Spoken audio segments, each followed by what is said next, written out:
దశాబ్దాల తరబడి పరిపాలించినటువంటి అంటే 14 సంవత్సరాలు పరిపాలించింది చంద్రబాబు గారు, 2 దశాబ్దాల పాటు పరిపాలించింది తెలుగుదేశం పార్టీ.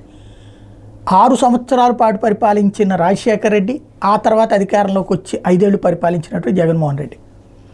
తీరా చూస్తే ఇప్పటికీ పరిష్కారం కానటువంటి సమస్యల మీద ప్రజలు తిరుగుబాటు చేసి ఓట్లు వేయమని చెప్తే బుజ్జగించి తీసుకురావాల్సి వచ్చింది అధికార యంత్రాంగానికి.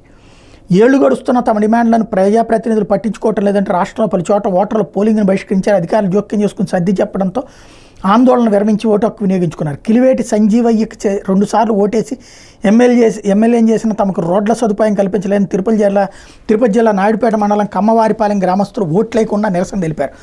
మధ్యాహ్నం Telugu Desam party incharge Nelavala Subrahmanyam, AMC మాజీ చైర్మన్ ఎన్ విజయభాస్కర్ రెడ్డిలు తెలుగుదేశం పార్టీ అధికారంలోకి రాగానే రోడ్డు సదుపాయం కల్పిస్తానని హామీ ఇవ్వడంతో వెళ్లి ఓటేశారు. తిరుపతి జిల్లాలోని కేవీవీపురం మండలానికి చెందిన పాతపాలెం పంచాయతీ కేసీకండ్రి గ్రామం ఓటర్లు ఎన్నికలు బహిష్కరించారు. గ్రామంలోని వీధులను అభివృద్ధి చేయలేదని, తాగునీటికి వసతి కల్పించలేదని, పక్కా గృహాల ఏర్పాటుకు చొరవ తీసుకోలేదని ఆగ్రహం వ్యక్తం చేశారు.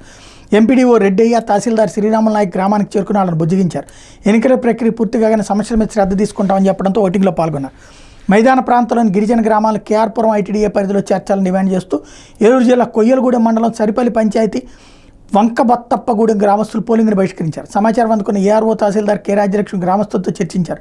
మండలంలోని వంకటొత్తప్పపాలెం, కిచ్చెప్పగూడెం, మర్రిగూడెం, బిల్లిమెల్లి, తంగెళ్ళగూడెం, ఓట్లగూడెం, బుల్లింపేట గ్రామాలను ప్రత్యేక గిరిజన పంచాయతీగా గుర్తించి ఐటీడీఏలో విలీనం చేయాలని ఎంపీటీసీ మాజీ సభ్యుడు కోమరం సత్యనారాయణ డిమాండ్ చేశారు.